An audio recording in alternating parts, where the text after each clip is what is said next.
Welcome to the Pastured Pig Podcast, where we share the successes and challenges of raising pigs on pasture. We talk to producers all over the country, from small homesteads to large commercial pasture operations. Whether you're new to pastured pigs or have been raising hogs for decades, we hope you hear new ideas and new perspectives on pasturing hogs. Here's your host, Troy McClung. Hello, everybody. Welcome to the Pastured Pig Podcast. Another great interview set up for us today. I'm going to dive right in. Anxious to introduce Jordan Green of J&L Green Farm in Virginia. And some of you guys may have, I'm sure several of you have already heard about Jordan. Jordan has some really good things going down on his farm in Virginia. So welcome, Jordan. How are you today? Good, sir. Thank you for having me. All right. Well, I appreciate you taking the time to come in from outside. Are you getting the same weather that we're getting in West Virginia, where it's just been raining about 180 days last month? Yes, I've forgotten what winter feels like and what dry weather feels like. Feeling very, very tropical. Yeah, it's been a little ridiculous for our region. You guys are Zone 6 still, right? I believe so. Yeah. So you're dealing with the same stuff we're dealing with. It's just been a very mild winter, and that turns a lot of things into mud. I was watching a video earlier this morning, you with Justin Rhodes, and looking at your beautiful green pastures, and I'm like, but I think that was in August when that was recorded. And I wonder what green. I can barely remember what green looks like. Yes, it's the long kind of misery and dreariness of winter, but. Hopefully it'll be coming to a nice spring here soon. Indeed. Yes. Looking forward to it. All right. Well, tell us a little bit about, if you don't mind, I know your farm is a polyculture. There's a lot of pastured stuff going on there. But if you don't mind, as we focus on, before we dive straight directly into the pig farming, let's talk about Green Farm in particular. What do you have going on there? Kind of your setup, size, how long you've been there? Sure. So my wife Laura and I started J&L Green Farm in 2009, right after I left the Marine Corps. And we right now are managing about 200 acres here in Edinburgh, Virginia. 51 of it is open. The balance is wooded ground. And really where we are different than a lot of quote unquote modern farms is we are a direct to consumer enterprise, meaning everything that we do is oriented around bringing a product to the end customer, or as close to that as we can get it, adding as many different layers of value added capture as possible, as opposed to just being a commodity farm producing a single product for a single sale point. Yeah. Underneath that, there's a lot of diversity in the community of people who are doing different certifications, whether it's organic or, animal welfare or holistically managed or non-GMO verified, or all these different things, I think, that are captured under that bigger notion of we are trying to be direct to retail, having that connection with the customers. And that's been a priority for us from day one. So we do, a lot of different proteins. Right now it is beef, pork, and poultry. In the past, we have done lamb, but we transitioned away from that several years ago for a couple of different reasons. And pigs are a pretty big piece of what we do with our farm. Yeah, excellent. All right. Well, you'd mentioned something there I'd like to camp out on just for a second.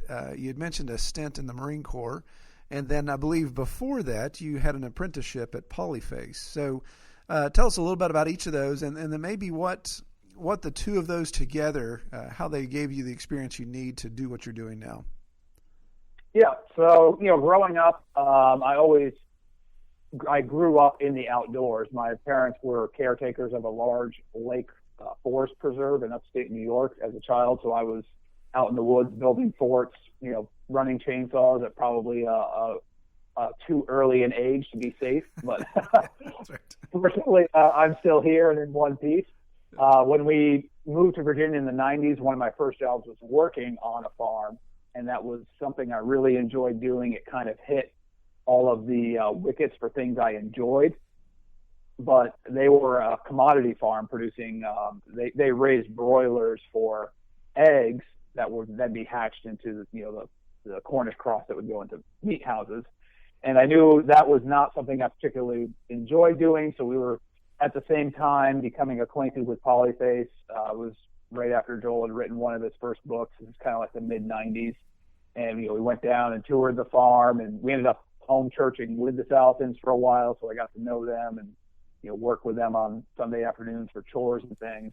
And so that kind of led into the opportunity for me to do an apprenticeship there in 2001, 2002. Kind of corresponding with this was a desire to, go out and, see the world, kind of those, things that young people dream about, to have some kind of adventure, and also kind of a desire to really test myself and see, do you have what it takes? And, at the time, it seemed that there was no more ultimate test for a young man than to, try to do the Marine Corps. This is pre-social media and YouTube and all that, so you couldn't just go find a bunch of videos on, hey, what's the Marine Corps like? You kind of have to go experience it. Yeah. So those things were kind of happening at the same time, and, the way it worked out is I was able to do the apprenticeship at Polyface first, worked on farms for a few years after that around the East Coast, helping people start different farms. So I really wasn't doing my own, but I was helping other people. And the opportunity came along in 2003, where some policies shifted with DOD, which, it's amazing how war conditions all of a sudden cause policy shifts, that allowed me to go into the Marine Corps as a homeschool graduate, because previously the military considered homeschool graduates equivalent to high school dropouts, and so there were some issues with the type of contracts you get. Yeah. So in 2003, a buddy of mine said, "Hey, you want to go to the Marine Corps with me? Because I'm going in, and if you bring a buddy in, I get brownie points, basically." And I was like, "Sure. You know what? It's something I've been wanting to do for several years.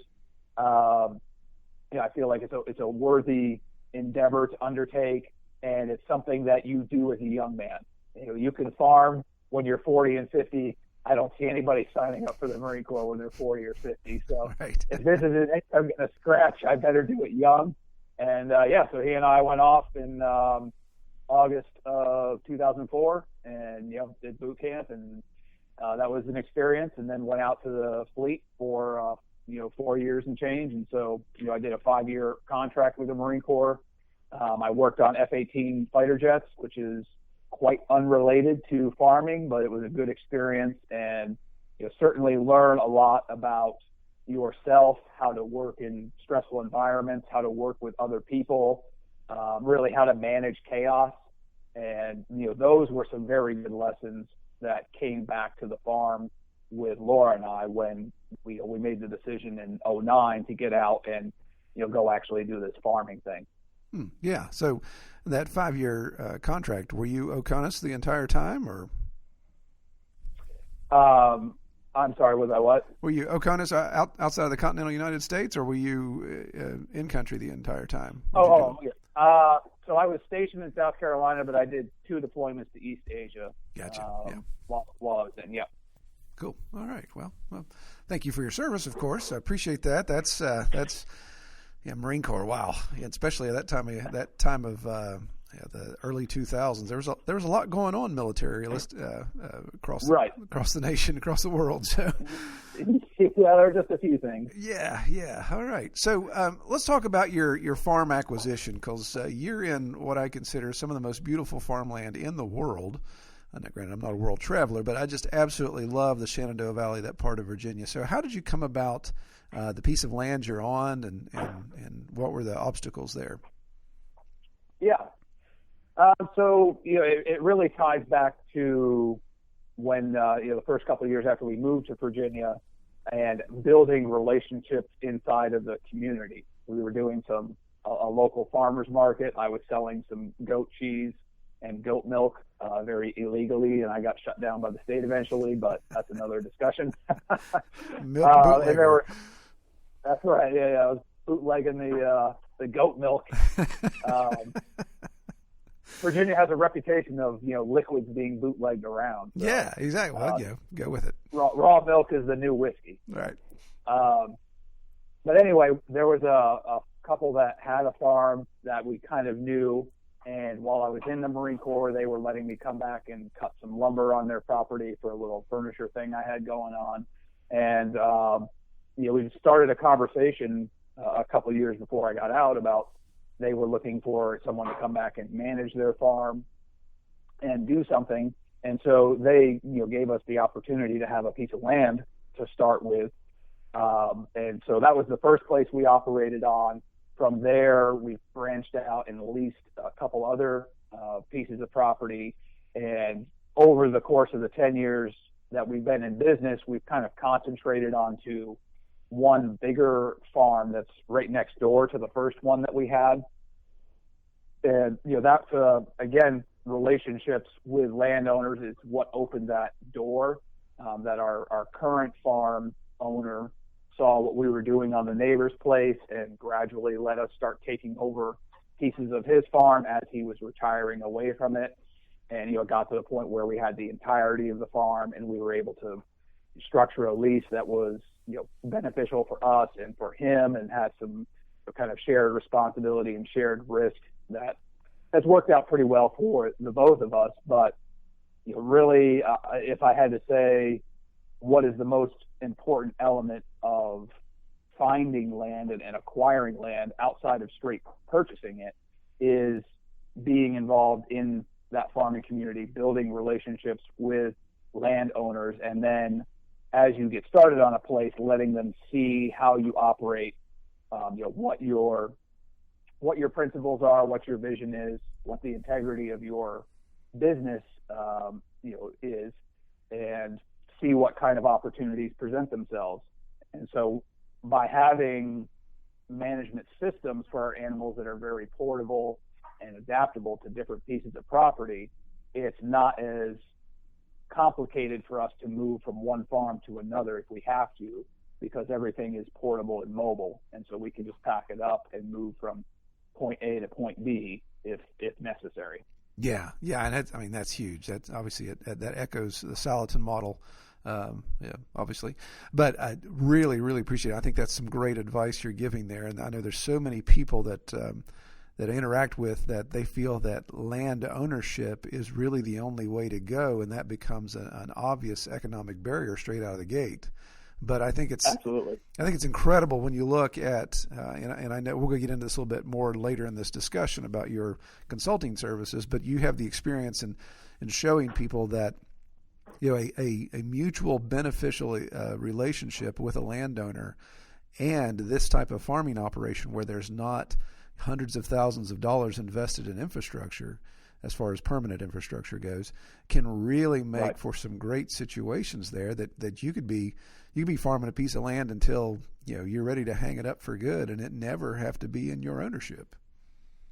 Yeah, and I think it's something that will become more and more common moving forward because the value of land is so detached from the production capability of it that for young people or new people coming into especially livestock, which is very land extensive, the cost of land ownership just cannot be carried by a startup business or even a mid-sized farm. If you are in an area that's close to where your market is, if you're out in the middle of nowhere, I know guys who are picking up acreage for say $2,000 an acre. Yeah. That might be a different story, but if you are in prime farmland, which is $8,000, $10,000, $12,000, $20,000 an acre, I think we'll see a lot more of this partnership between folks who are looking to park capital into property for financial reasons, or that they've had the farm in the family since 1800 as a land owning entity, and then the operational side of what the farmer brings to the table, having a lease holding arrangement where using light and mobile infrastructure, we can operate with a light footprint on a piece of property, and if it ends up being that it's not working out, it's not a devastating, business decision to have to move the farm somewhere else. Yeah, absolutely. Yeah, it's a great model. Love it. And I think I heard a stat or saw a stat somewhere that here in the next 10, 20 years, there's going to be, 50% of agricultural assets are going to change hands simply because the average farmer is in his 60s right now. And so there's going to be a lot of change that's going to have to happen in the next 2 decades when it comes to how we manage agriculture land. Yeah, I've heard similar numbers. Okay, well, let's dive into your pig setup in particular. How would you summarize your pig operation there at your farm? I would say we are a pastured-based farrow to finish operation. We do sell a lot of piglets to other farms. We do finish out a lot for ourselves and manage a lot of sows.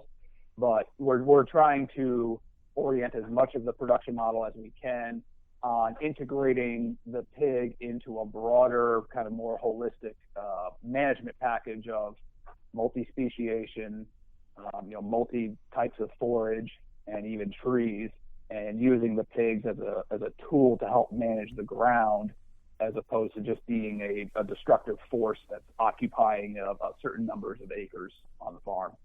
It's interesting you say that, because there's we're 30. I think you're like my 39th interview for this podcast, and we've talked to some other operations that are close to your size, but they're monoculture when it comes to protein. So, from your perspective, and again, this doesn't necessarily mean that one's right and one's wrong, but from your perspective, how would your operation, would it function as well, or would there be issues if you were just simply pigs on your farm? I think it would function the same, but we would lose out on the benefits that we can achieve for other species. What I mean by that is pigs are a unique animal in that they are a tilling animal. As we all know in the pig space, and is often a problem, these pigs love to till up the ground and stir dirt. Yeah. The problem arises when they are allowed to continually do that on the same piece of ground for too long a period of time, and it causes erosion and compaction and the moonscape that a lot of times that we'll see. Yeah, exactly. So the idea and the concept that we've worked with is, can we, as the managers of the operation, orient our management practices in such a way to facilitate the pig's movement and stocking density on the ground in a way that becomes an asset to the broader operation, instead of just being a ground destroying liability. And if we can change the mindset that we have with managing the pigs, all of a sudden we can start achieving a lot of really cool results with this animal, because it is a tilling animal as opposed to a grazing animal or a scratching animal like an herbivore or a chicken.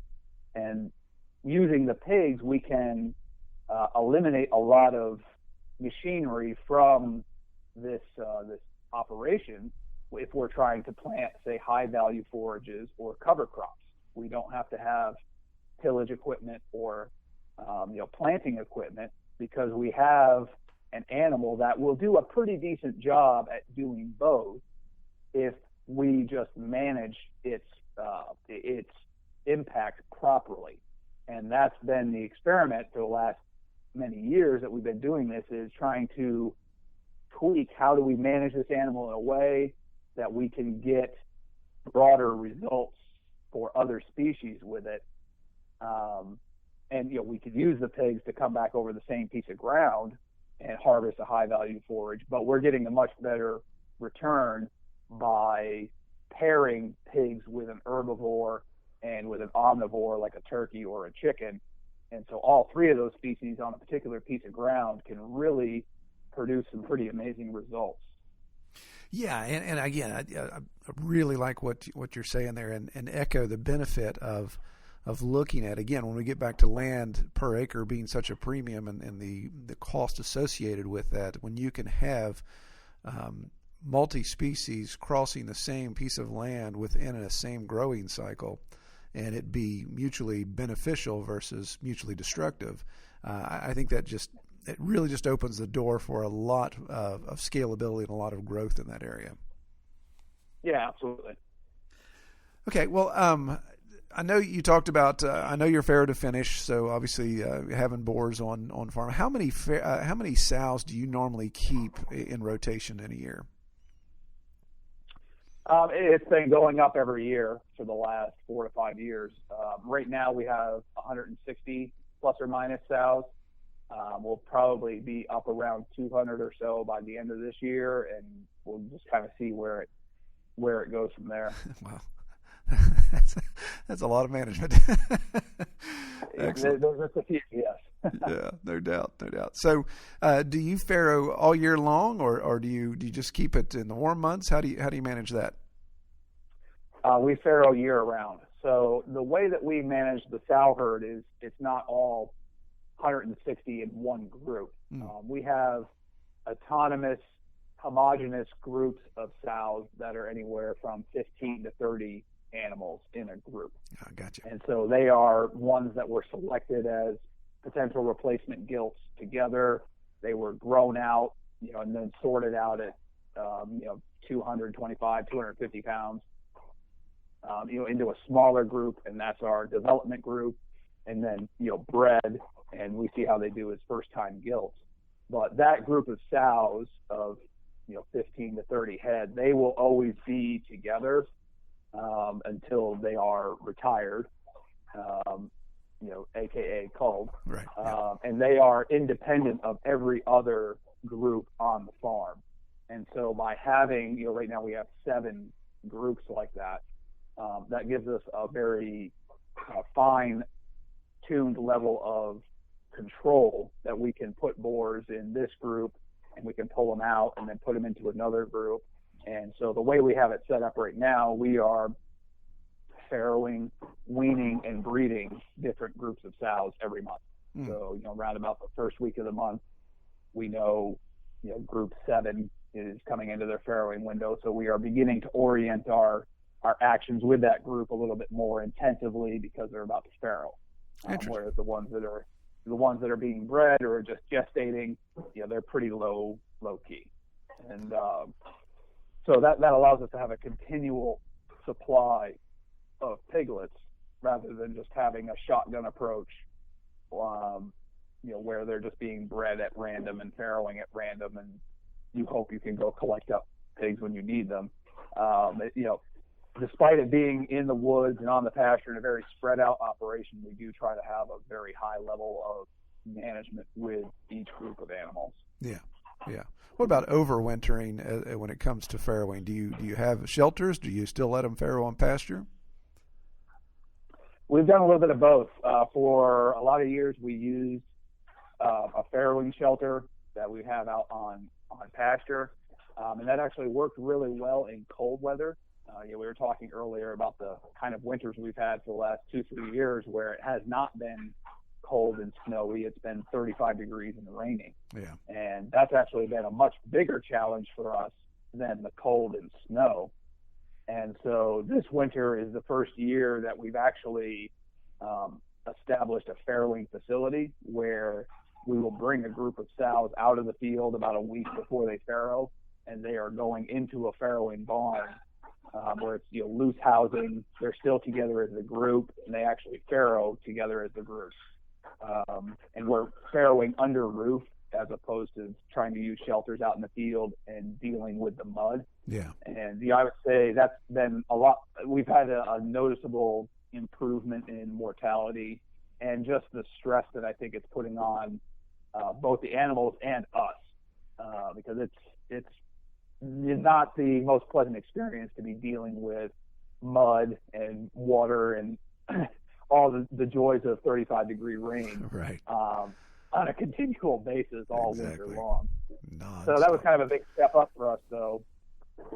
Bringing in a building or retrofitting this barn to do this in, and we had the scale where we could justify that cost. And I would say we're now 2-3 months into doing it there, and I would say it certainly was the right move for us to make at this time. Yeah, excellent. So back up just for a second, if we could. So we're talking about these autonomous sow families that you have, which I think is an incredible idea. So I assume you have in some centralized location your boar grouping. that you then introduce to these families as need be. So do you have the boars completely separated at all times and just introduce them? And how many do you introduce to the family at each time? Yeah, boar management's always an interesting conversation to have. We actually, just to back up a little bit on it, there's been some research done on the number of boars that you use when you're covering sows, and then also just needing redundancy, that we run our boars in pairs. So we never, almost never have a single boar covering one of these sets. It's always two. And we found that if you raise the boars up together from when they're young, there's not a lot of competition between them. They don't fight with each other. They're pretty chill. As opposed to if you took older mature boars and put them together, it's going to be death match kind of thing. Yeah. And so we have 3 sets of breeding boars. So there's 2 in set 1 and 2, and then the third set actually has 3 boars in it. And what we do, because we're breeding every month, we know that say these boars have been with set 1 for the last month to 6 weeks, we then will pull them out of set 1 and then put them into the next set that needs to get bred. So let's say set 2. And, by the time they're done breeding set 2, we need boars again for set 3, or so on and so on. Yeah. So these pairs of boars are always with a set of sows, but they're always coming out before they farrow, or when we pull them out, and then they're always shifting directly over to the next set that needs to be bred. So we're never taking our boars and putting them in isolation somewhere. Yeah. To just hang out. We always have a place for them and a need for them, and it's really interesting to see how that changes the psychology of the boars themselves. I have never had one of our boars even get remotely aggressive with me. They are just kitty cats, because I think they are very content because they're always with the ladies.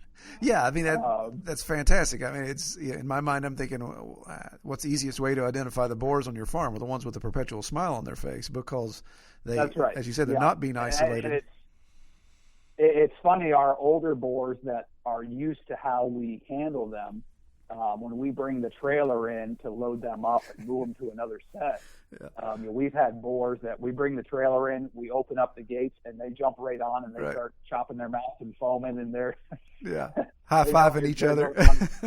They know they're going on a short ride to a new place. Exactly. Introducing to the ladies. Yeah, that's awesome. So I mean that obviously takes care of the question and concern that I've had, is just having that many boars isolated. If they're put on a shelf for a couple months, then what's their temperament like? But no, I love that setup where they're always in need and they're always rotating through. Definitely. Right. So when you introduce your boar stock, do you get your boar stock from your own genetics? Are you introducing new genetics through your boars on a regular basis? How are you handling that?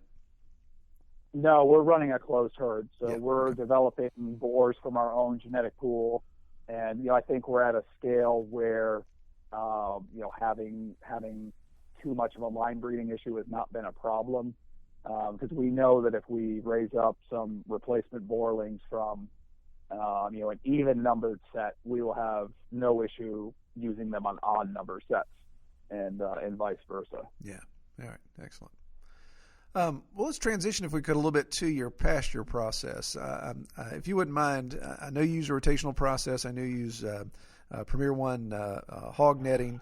But if you could just step us through your rotational process, what you do to move, overseeding, those type of steps. Right. So it's going to be different with feeder pigs to sows, so I'll kind of tackle each one. The broader principles that are in play is we are timing the movement of a group of pigs based on their disturbance of the ground, and not saying we're going to keep them here until this feeder is empty or until we feel like moving them again. The goal is when we see a X level of disturbance on the ground, that's what will trigger our movement evolution. And so in the winter, it might be a little bit longer that they're on a spot of ground if it's frozen and we've got, round bales of hay for them to have a nest in and so on. And in the summer, it might be a lot shorter, especially if it's wet. So what we're looking for is that the paddock they're in has been tilled up to a pretty good extent, but not recompacted. And so you'll see, the ground is kind of fluffed up and rough, and there's loose dirt around, and it hasn't been retrod back into hard pan. And typically, we've figured out how to manipulate the size of our paddocks and the number of animals that are in that paddock so that this happens around 5 to 7 days typically. And when the paddock is in that condition, the soil basically has been prepped, because we're also using the animal as a ground prep tool. That's when we will go in and overseed the paddock. And, if it's in the woods, we're primarily using cool weather cover crop stuff like rye, barley, or oats.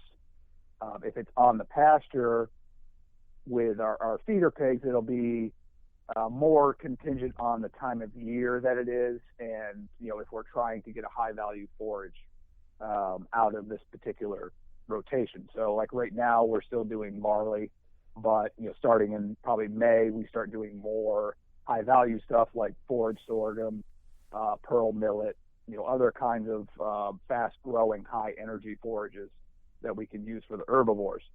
So we seed the paddock say on day 6, and then we are going to move that set of pigs on day 7 or 8 or maybe even 9. So we're using the pigs to till the ground. We go in and throw the seed around. The pigs are then going to re-till the ground because they're sniffing around for the seeds that you just threw down. And as long as it's a small seed, they're not going to eat a noticeable amount of it. If you're trying to use something like corn, then it's going to be a problem. They're going to find that and eat it. And then the pigs move on, to their next paddock, and that spot is left idle for up to 3-4 months in some cases. So we're allowing a lot of rest period between this intensive disturbance that the pigs will put on a particular piece of ground before we bring them back around, because we're not trying to destroy the pasture base that we have there. We're trying to just till it and stimulate it and get another crop going that can either be harvested by an herbivore or by the pigs the next time they come back through. Yeah, exactly. And then obviously promotes, like you said, in Virginia and in our area, erosion is always a concern because of the topography. So you're minimizing as much erosion potential as possible. Right. Yeah. Excellent. All right. Well, let's talk briefly about, because I want to get into the business side of this before I have to let you go here, but let's talk briefly about your feed setup. I've seen several videos of how you guys are handling your feed. I know there's a kind of a mixture of conventional and then even some waste or some byproduct from other agricultural methods. Yeah.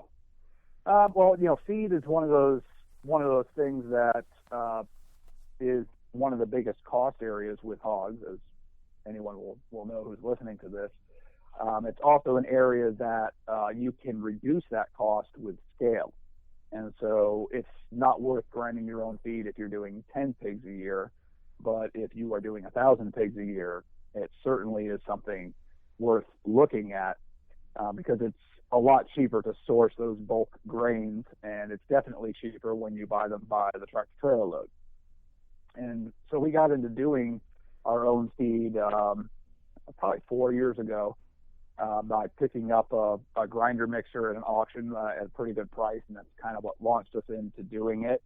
And then beginning to establish relationships with our neighbors to get grains as local as we can, because that is one of the links that is still broken in this production model, is the nutrient cycle. That we have not, most of us at least who are doing pastured pigs have not closed that nutrient cycle of the waste being produced by our pigs and the ground that the crops are being grown in. And so we're slowly working our way towards getting that closed by working with local producers. So we buy all of our barley local.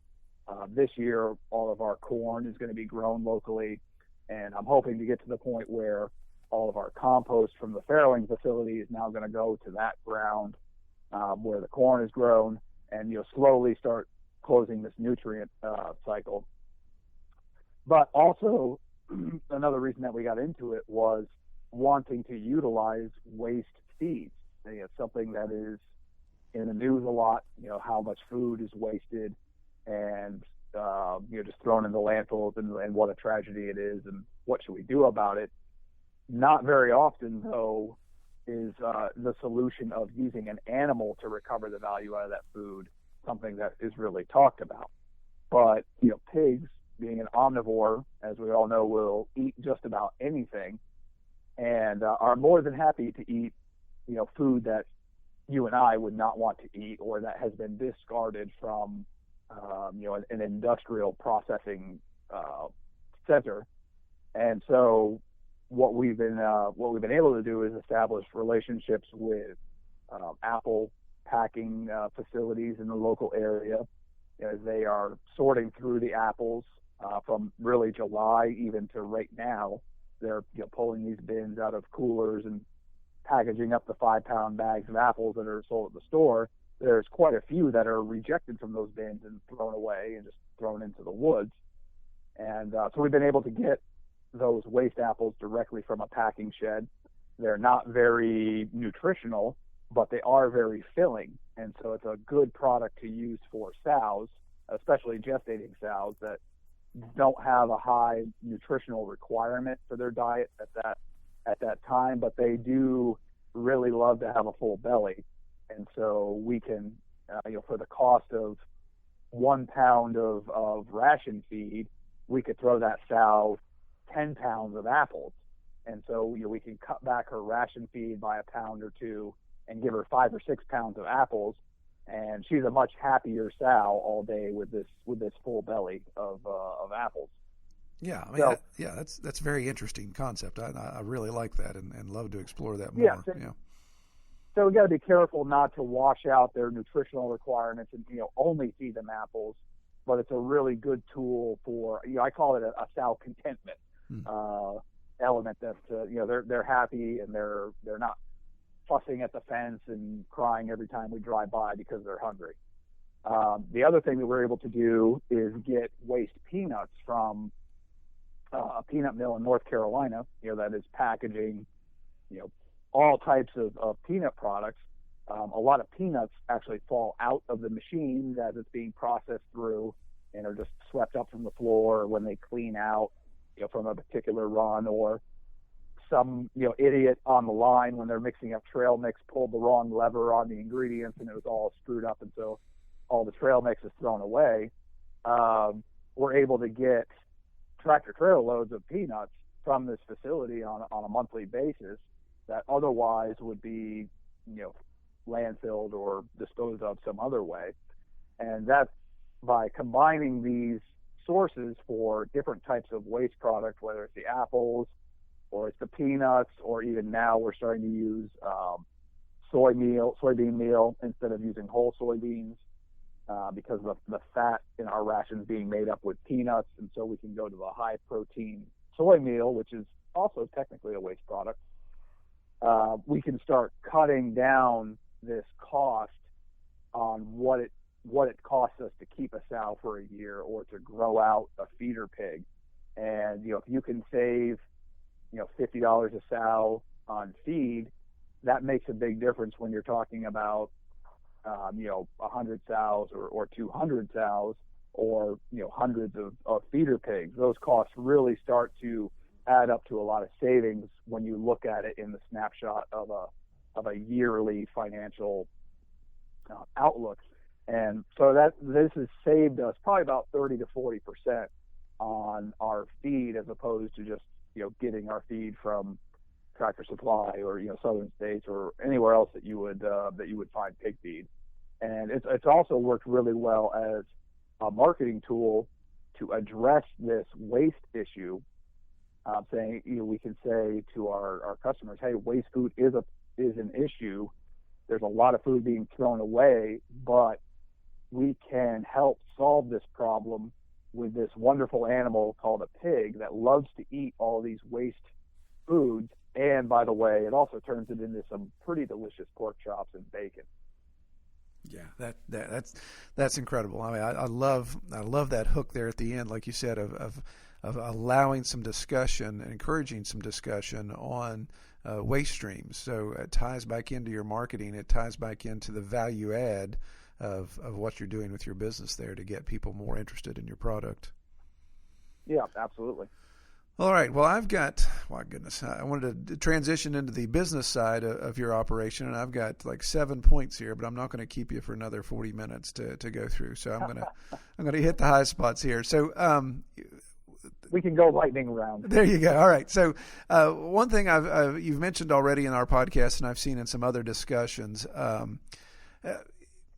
And I got to word this right because I don't want it to make this sound like this is any way negative. But you are you have the potential to become the poster child of veterans transitioning into farming, and that really is a trend that's taking off right now. And I mean that in the most positive way I can mean that. Talk about that a little bit because I know you kind of hold that dear to your heart. Mm-hmm. Yeah, I mean, I don't know about being a front man or a poster child, but certainly take it as a compliment. There is a large community of guys and girls that have either come out of the military or transitioning out of the military who are looking for something to really fill that we'll say fill that void of purpose that a lot of times is created when you leave something like the military. And for folks who have not been in the military, it's a hard thing to really relate to or maybe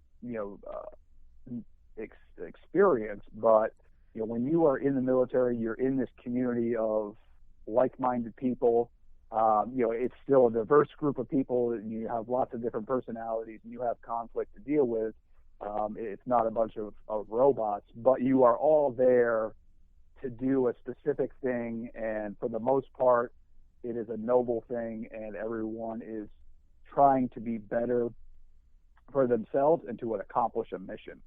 And that a lot of times can be lacking when you either get out or retire.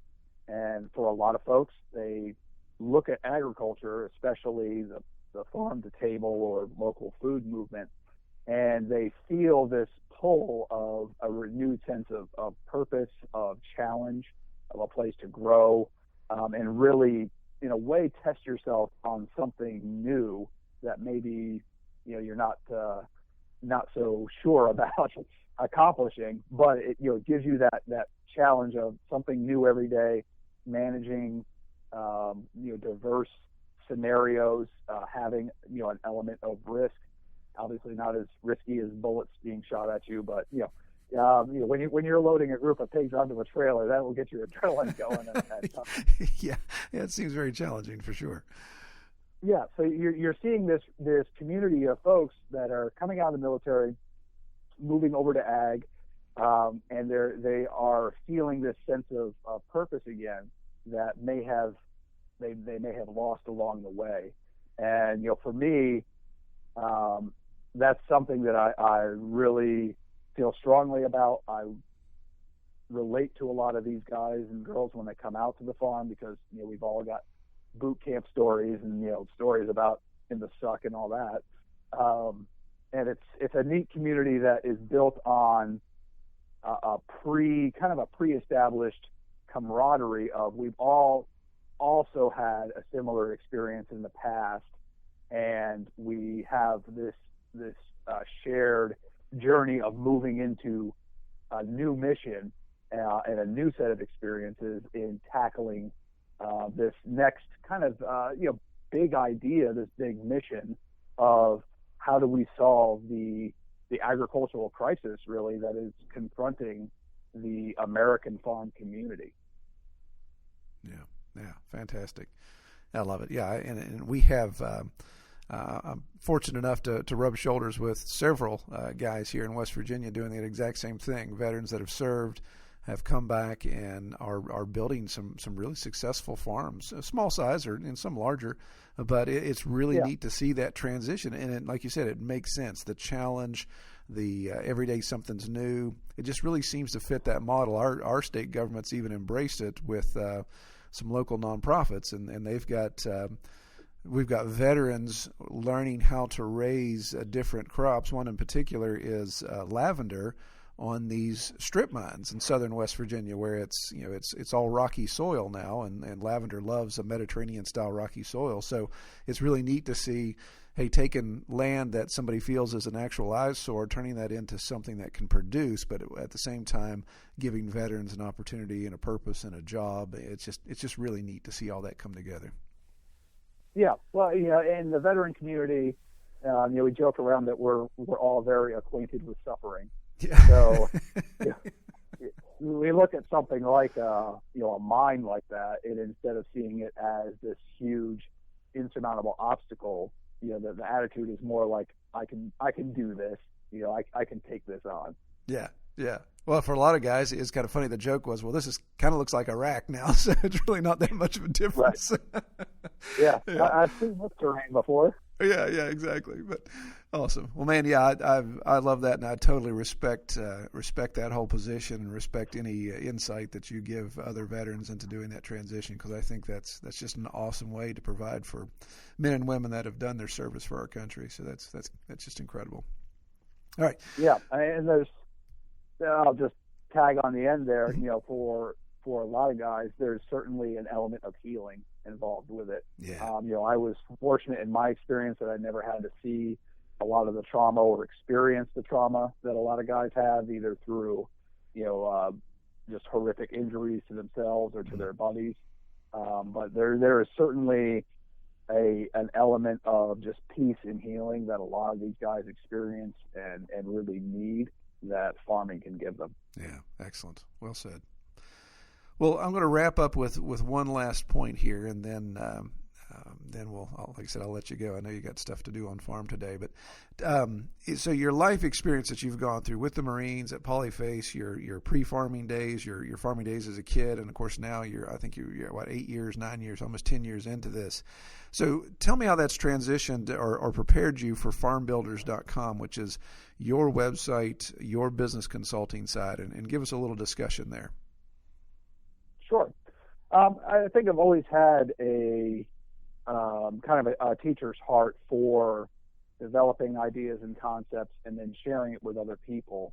I think particular to my personality is I like seeing something done well and done in an organized manner, and then seeing other people take from it what they will and adapt it into what they're doing at whatever level is appropriate. But I really enjoy sharing, the simplicity and success, and seeing other people do it as well. And that's been just kind of a natural progression of starting our own farm, figuring a lot of things out in the first couple of years, and then kind of hitting a point where you make breakthroughs into production efficiency, and then kind of the next stage of a business is pioneering different production models and prototyping things, and then just sharing that with the community out there and seeing what the response is. When I first started doing this type of stuff, it was first on Facebook 3-4 years ago, and then started a YouTube channel, and that transitioned into people saying, hey, we want to come see how you are doing this specifically, and diving into the real nuts and bolts of an operation. And that's when we put our first Farrow to Finish school out there and put together a curriculum, and really dove into what I felt was missing in the educational space was the actual numbers and hands-on info of a scaled operation. There's a lot of courses out there and conceptual type of things, which are perfectly fine, but I was trying to reach out to that person who's looking to do this at a scale supporting a full-time income, which is a small community inside of an already small community. Right, exactly, yeah. Are these people who are looking to do it full-time. And I'm sure we've all heard the statistic from, I think it was Rodale, that was saying, 95% of startup farms go through failure in 3 to 5 years. And there's a number of reasons for that, but I think a big one is not having concise information on what it takes to actually do these things at scale, what the numbers are, what the mindset of ownership needs to be, leadership, all these other things that in order to be successful, you must do. And so we felt that, whatever small role we could play in helping that number improve. I don't like seeing people fail out of, fail for the sake of failing. If you decide to leave farming for something else, that's perfectly fine. But it really is hard for me to see someone destroyed by their eagerness masking, let's say, their ignorance of what it takes or what the actual nuts and bolts are of starting an operation. And that really kind of backfilled the start of Farm Builder, and what it became was, let's address a very niche crowd. We're not necessarily going after, all the homesteaders in the world or the permaculturalists, and absolutely nothing wrong with what they're doing. That's just not really the niche that we're going for. If we want to move local food from being a thing for the top 1-2% to enjoy into being a more widely recognized and adapted and supported method of agriculture, we need to figure out a lot of the details of doing this at scale and replicating that over hundreds and thousands of farms. And that's what we want to do. So, it's a second business on top of what we already do as a fully operational farm. And there's a lot more I would like to do with it, but there's not enough hours in the day. Right. And so it's kind of split time between the two of them right now. Yeah. Oh, I bet. Yeah, that was going to be my next question is, do you ever get any sleep at night? I actually have to now. The days of going 4 hours of sleep at night and just hammering down 3 monsters a day, those days are long. You're right. Yeah, I was going to say, do you sleep like a Marine? But yeah, that catches up with you at some point. Yeah. All right. Well, Jordan, I really appreciate your time. I want to close out with one last question that I'd like to ask everybody, and it's kind of a deep philosophical question. But what is your favorite experience about raising pigs on pasture? Well, yeah, there's several, I guess, favorite experiences. Probably the one that warms my soul the most is when you have, you walk up to a nest in the morning and there's that new litter of like 16, perfect piglets that are all nursing on, the sow, and she's grunting contentedly and the sun's just kind of coming up through the trees. That's a moment that you don't replicate, with many other experiences, and it's a little piece of heaven to me to experience that. Yeah. Awesome. Yeah, good answer. Well, all right. Well, for those that want to learn more about your various endeavors there, where can we find you online? Certainly on any social media. Farm Builder will find what I'm doing. Facebook, Instagram. Don't really do the Twitter game much because that's just kind of turned into the shooting gallery of the Wild West. Yeah, exactly. YouTube is where I put out a lot of longer format content, so you can just search Farm Builder on YouTube. You can also go to the website farmbuilder.us, and there'll be some info there on the different schools that we offer, some of the kind of more consulting stuff that I do a little bit of here and there, and then you can always find us at J&L Green Farm is what we actually do for a living, and that's where we have all of our products, be it beef, pork, or poultry, and that stuff that we ship around the country. Excellent. All right. Well, man, I appreciate your time. I hope you're able to get back out and keep going on what you're doing today and have a successful day and dodge some raindrops. I think there's more coming to us here in the next 24 hours, so hopefully that'll be 48 hours for you so you can get some things done on the next time. So, yep. All right. Well, all right. I'll talk to you soon, and I appreciate you coming on the podcast and sharing your information with us. Absolutely. Thanks so much for having me. All right. Take care. We hope you have enjoyed this episode of the Pastured Pig Podcast. To learn more about our podcast or to submit topics or recommend guests for future episodes, visit redtoolhouse.com.